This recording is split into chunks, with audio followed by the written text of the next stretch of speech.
Halo, selamat datang kembali di channel ini masih bersama saya Wiwi Wiharjo. Nah, pada video kali ini sedikit berbeda ya karena ini terlihat sangat gelap ya dan petir menyambar-nyambar. Nah, ada kaitannya dengan materi yang kita akan bahas pada pagi ini atau pada siang ini yaitu tentang listrik statis. Kenapa kok gambarnya petir? Karena petir merupakan salah satu peristiwa alam yang merupakan contoh dari listrik statis. Tidak usah lama-lama, kita coba atau kita lanjut saja videonya.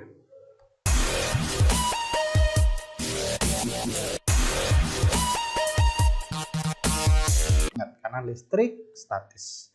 Ya, tapi sebelumnya kalian pasti sudah tahu apa itu listrik ya, karena dalam kehidupan sehari-hari masyarakat modern pasti bersinggungan dengan listrik. Ya, di rumah kalian pasti ada listrik. Bisa untuk menyalakan lampu, bisa menyalakan televisi, atau bahkan kamu untuk mengecas HP ataupun melihat YouTube ini ya membutuhkan listrik. Tetapi yang kita gunakan sehari-hari itu kebanyakan adalah listrik yang bergerak, listrik yang dinamis. Listrik dinamis kita akan pelajari pada pertemuan atau bab berikutnya. Sedangkan yang kita pelajari dulu adalah listrik statis. Kita belajar yang diam dulu sebelum belajar yang lari-lari atau yang jalan-jalan ataupun yang mengalir. Oke, kita pahami konsepnya dulu listrik statis.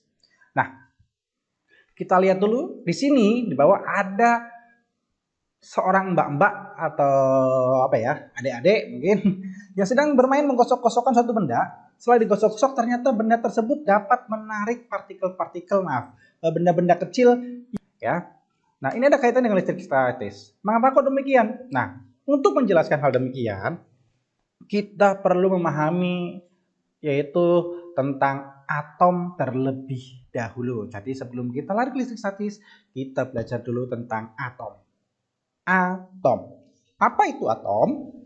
Ya, atom itu merupakan partikel terkecil penyusun suatu unsur yang masih memiliki sifat unsur tersebut.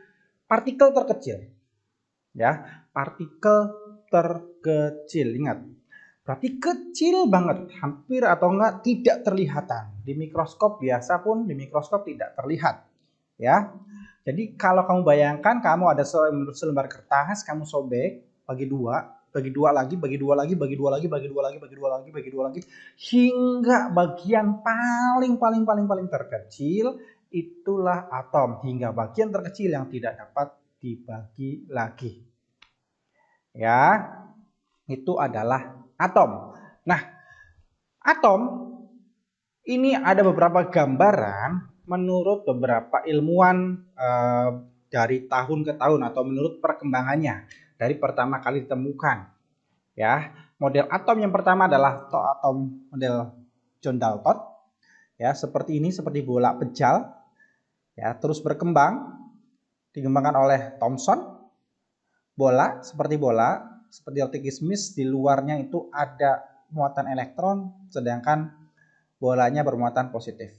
Terus lanjut ke Rutherford, modelnya seperti ini. Terus lanjut ke model Bohr.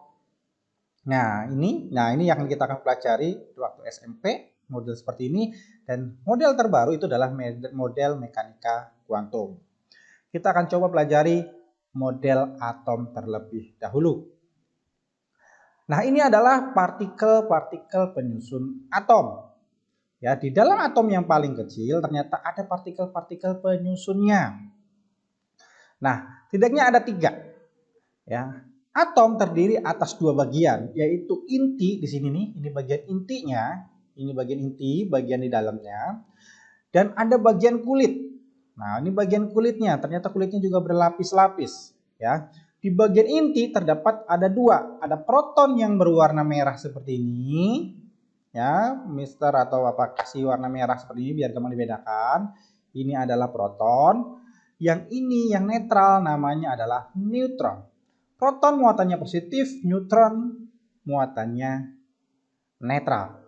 Sedangkan bagian luar, bagian kulitnya di sini ada yang berputar-putar di lintasan seperti orbit di sini ya. Itu adalah elektron. Muatannya apa? Muatannya adalah negatif. Oke. Jadi Ingat-ingat, ada proton positif, di sini proton positif, ada yang netral atau neutron, dan ada yang bagian luar, di sini bagian kulit namanya adalah elektron, muatannya negatif. Oke, ini baginya. Kita lanjut. Kalau kita sudah mengenal atom, kita lanjut.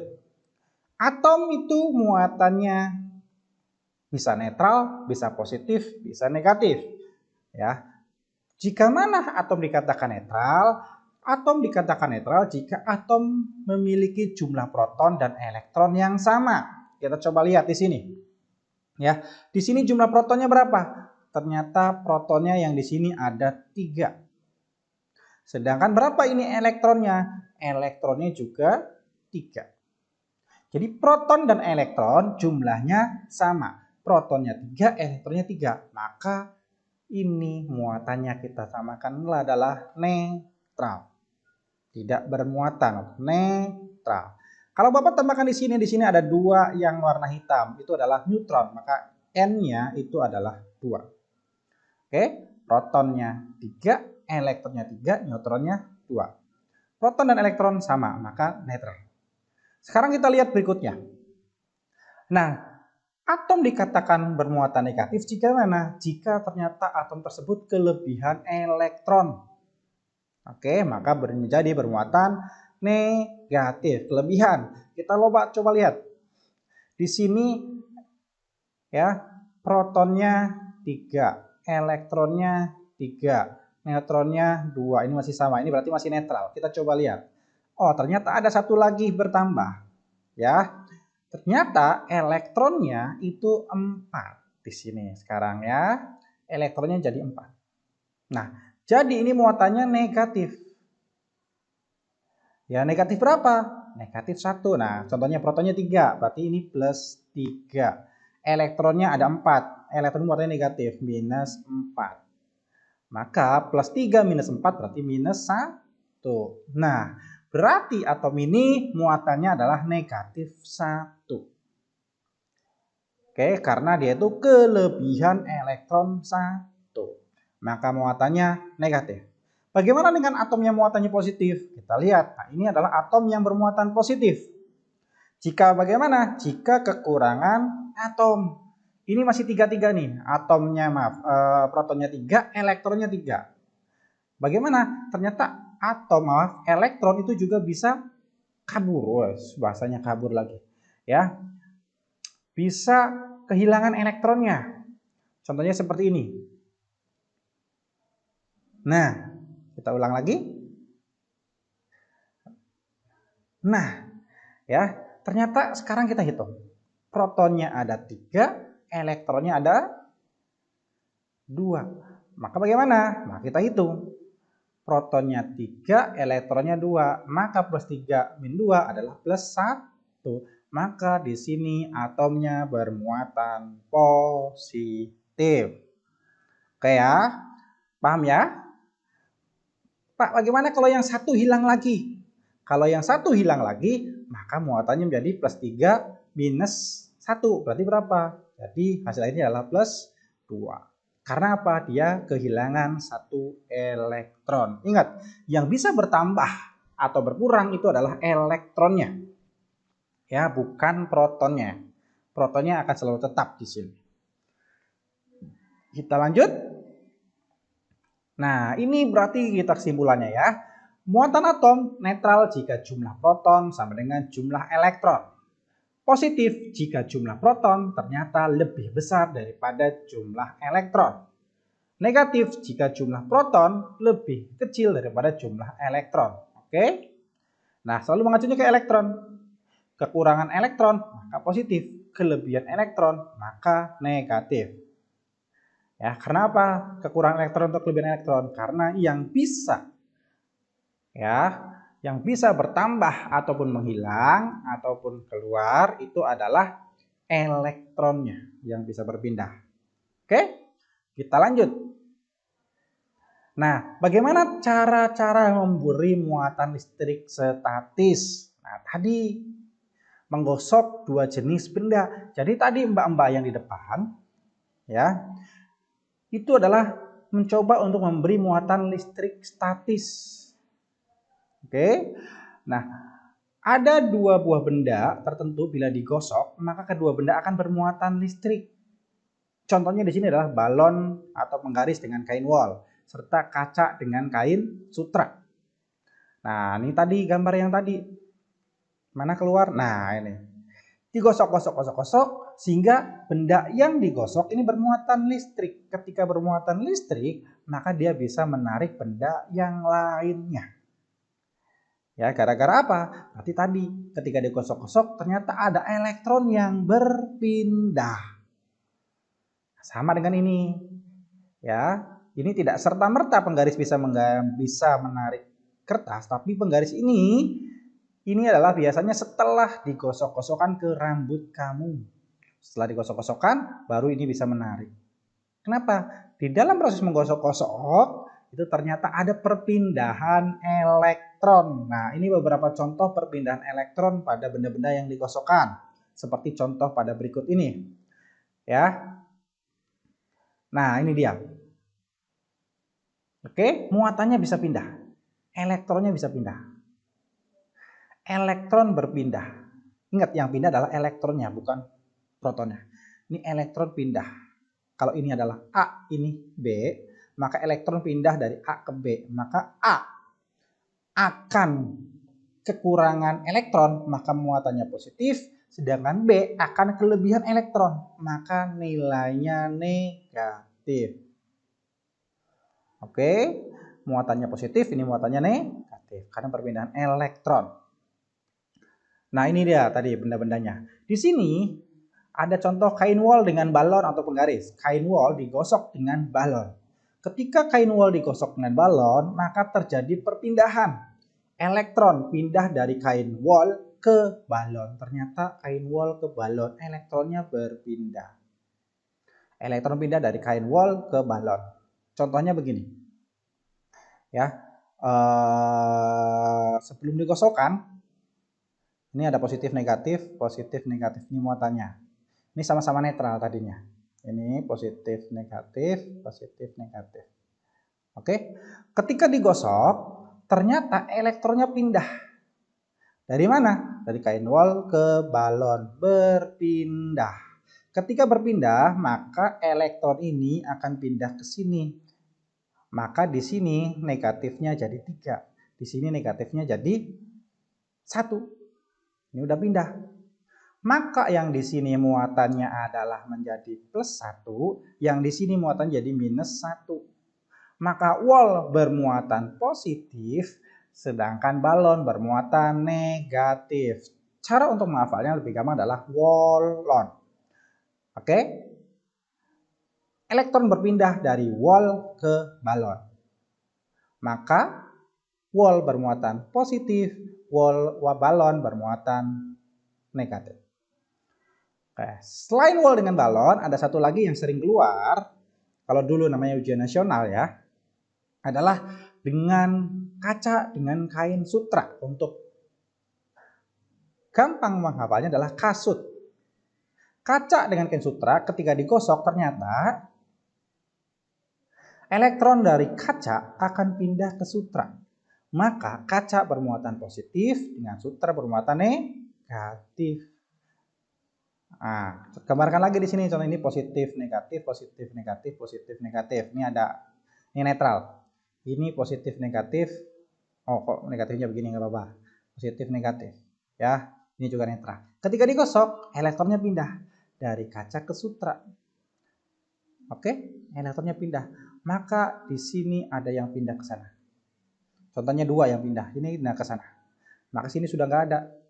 Maka di sini muatannya adalah +2. Yang di sana negatifnya nambah di sini. Oke? Nah, karena di sini ada kelebihan 2 elektron, maka ini hasilnya adalah -2. Ini berarti sutranya bermuatan -2. Contohnya seperti itu sebagai gambaran. Oke? Nah, kita lanjut. Sifat muatan. Bagaimana sifat-sifat muatan? Tadi udah ketemu positif, negatif. Kenapa kalau digosok bisa menarik yang lain? Ya, ternyata 2 buah benda yang bermuatan listrik sejenis. Yang pertama adalah saling tolak menolak. Nah, ini kalau ada ya, Sedangkan yang muatannya berbeda, dia itu tarik menarik. Dan jika benda netral, itu akan selalu ditarik oleh benda yang bermuatan listrik, entah positif, entah negatif. Jadi seperti ini contohnya. Ini ternyata tolak menolak, kenapa sejenis? Ya. Nah, ini juga tolak menolak, kenapa? Satu menolak, kenapa? Karena sama jenis. Nah, ketika ini satu dengan yang lainnya tarik menarik, kenapa? Kok bisa tarik menarik? Karena beda jenis. Oke, beda muatan. Satu positif, satu negatif. Maka tarik menarik. Positif positif, tolak menolak, negatif negatif, tolak menolak.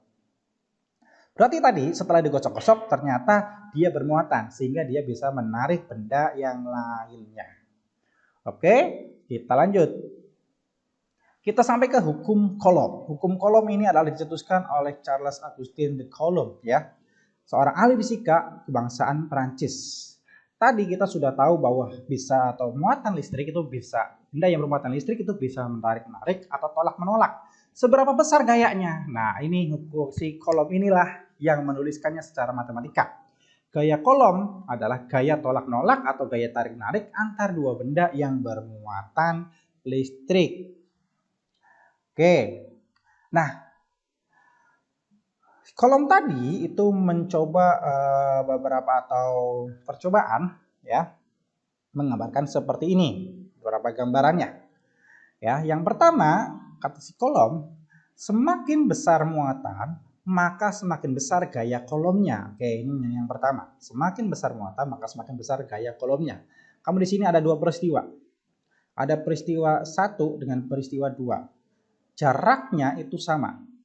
Dengan jarak yang sama, ada dua muatan. Ini satu positif, satu negatif. Nah, ini negatif-negatif. Ada dua buah muatan. Yang ini muatannya kecil-kecil. Yang pertama, muatannya kecil.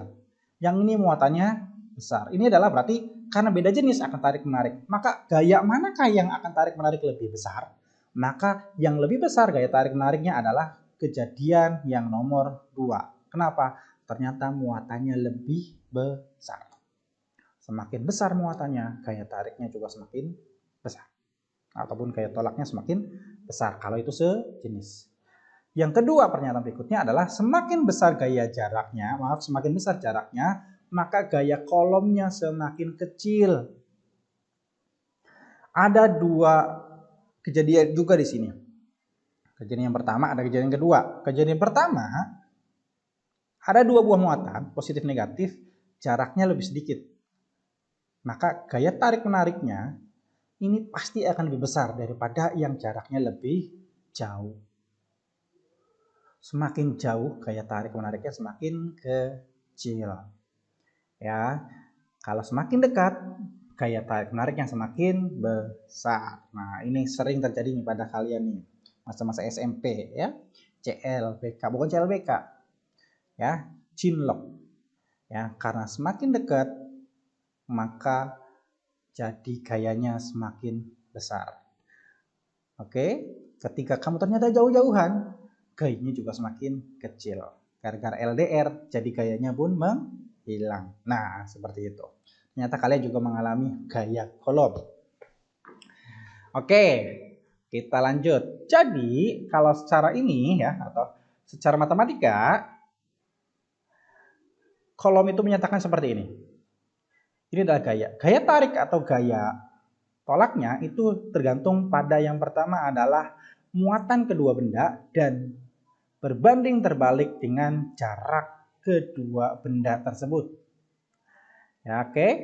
Ini rumus hukum Coulomb. Ya. Besar muatan pertama dikali besar muatan kedua dibagi dengan jarak keduanya.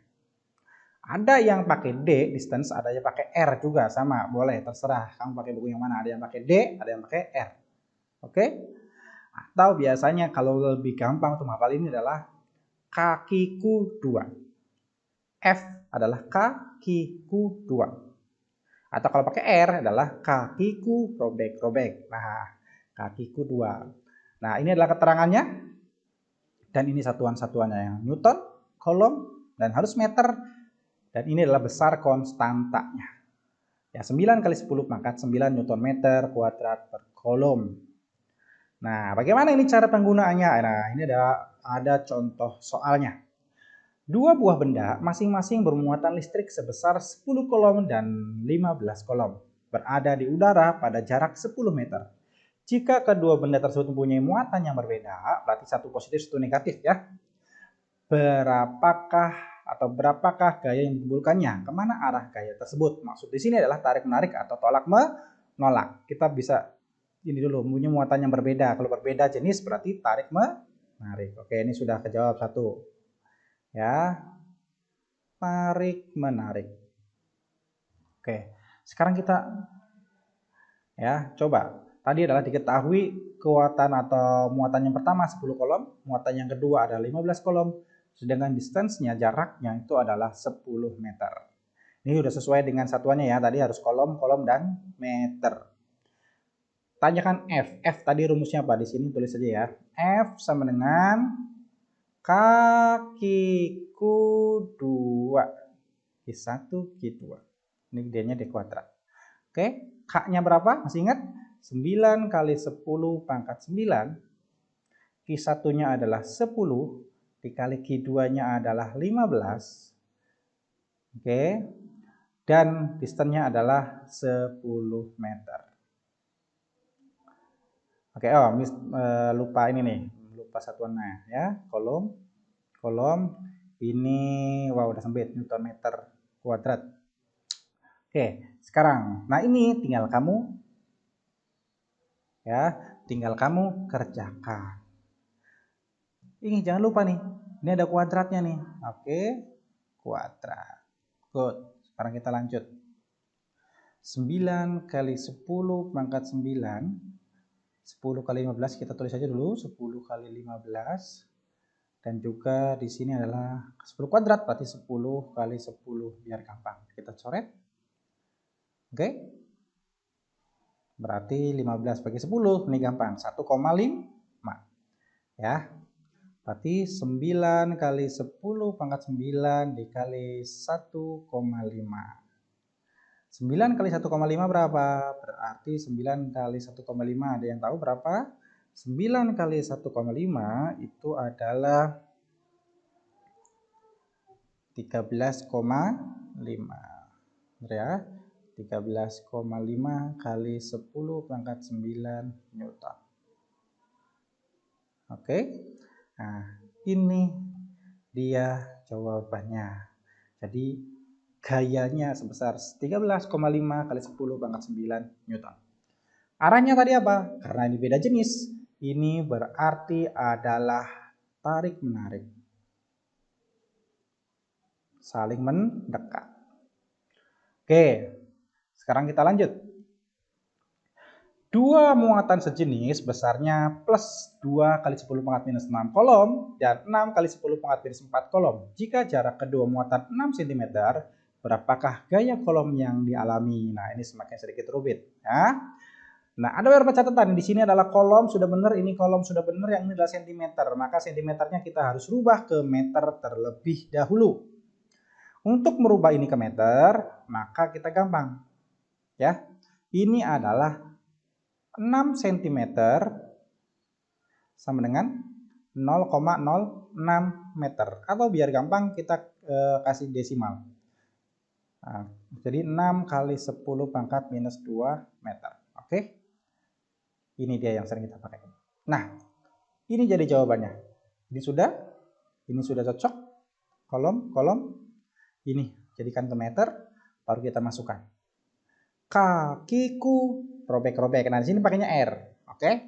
R kuadrat. 9 kali 10 pangkat 9 kali 10 pangkat minus 6 kali 6 kali 10 pangkat minus 4 kali 6 kali 10 pangkat minus 2 dikuadratkan. Jangan lupa. Oke? Nah, sekarang kita lanjut. Baru kita kerjakan. Tulis aja semuanya, jangan diinikan semua, jangan dihitung dulu. 9 kali 10 pangkat 9 dikali 2 kali 10 pangkat minus 6 dikali 6 kali 10 minus 6.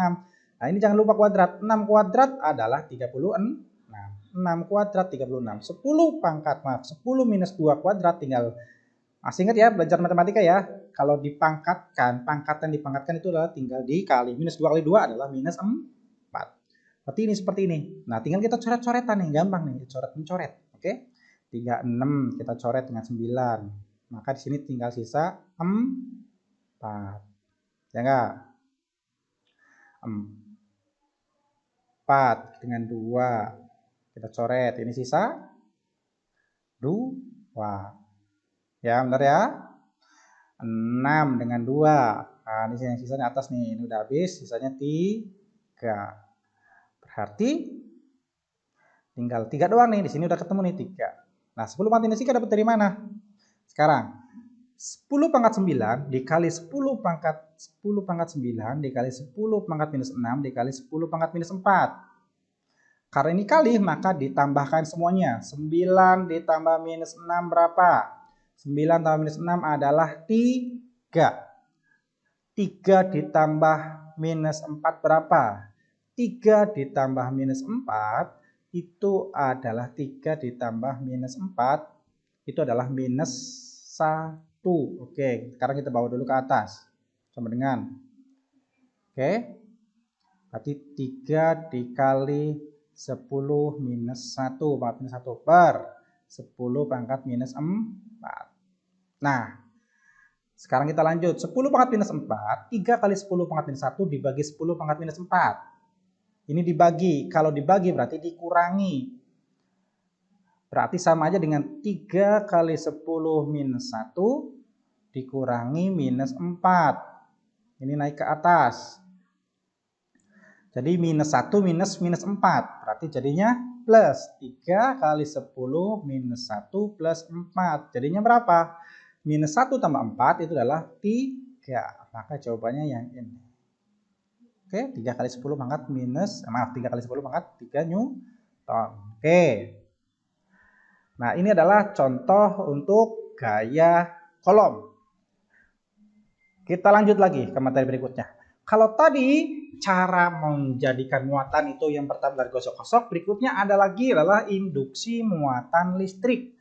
Diinduksi itu berarti cuma ditempelin secara bahasa Indonesianya atau secara gampangnya lah ya. Peristiwa pemisahan muatan listrik pada suatu benda yang disebabkan oleh benda lain yang bermuatan listrik. Contohnya begini. Nah, ketika ditempelkan di sini, ingat sifat muatan listrik sejenis tolak menolak, beda jenis tarik menarik. Maka apa yang akan terjadi? Positifnya akan lari ke atas semua karena tertarik dengan negatifnya. Dan negatifnya akan turun. Kenapa? Akan tertolak dengan negatif yang benda yang di atas ini. Jadi terjadilah seperti ini. Ya. Jadi benda ini jadi yang atasnya positif, yang bawahnya negatif. Gara-gara terinduksi oleh benda yang bermuatan yang di atasnya ini. Ini namanya induksi listrik. Nah, ini juga dimanfaatkan dalam elektroskop, alat yang namanya elektroskop. Ini adalah alat yang digunakan untuk mendeteksi apakah suatu benda bermuatan listrik atau tidak. Bagaimana caranya? Nah, ini prinsipnya. Kalau elektroskop daunnya menutup, maka ini elektroskop artinya adalah benda yang ditempelkan adalah netral. Tapi jika daun elektroskop itu membuka seperti ini, ya, maka elektroskop itu ditempelkan dengan benda yang bermuatan listrik. Bagaimana konsepnya? Induksi listrik. Seperti bawah ini. Ini adalah ada yang netral. Daunnya menutup. Daun elektroskopnya. Ini kepala elektroskopnya. Ketika disentuhkan dengan benda yang bermuatan positif, ya, maka otomatis elektronnya atau ini ya, elektronnya akan lari ke atas. Ketika lari ke atas, maka yang terjadi itu adalah yang tersisa di daun elektroskop sama-sama positif.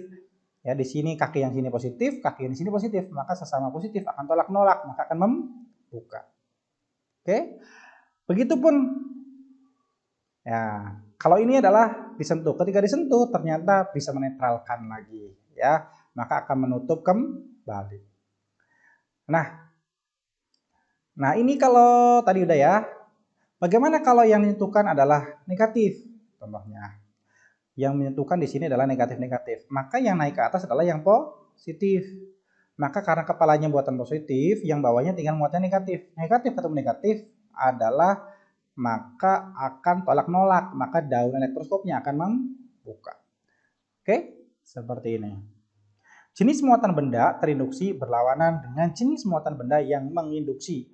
Jika yang positif yang menginduksi, maka yang terinduksi adalah negatif. Jika negatif yang menginduksi, maka yang terinduksi adalah yang positif. Oke, ini adalah elektroskop. Nah, kita kembali ke sini. Ini adalah petir. Jedul. Nah, kamu bayangkan jika ada di sini nih.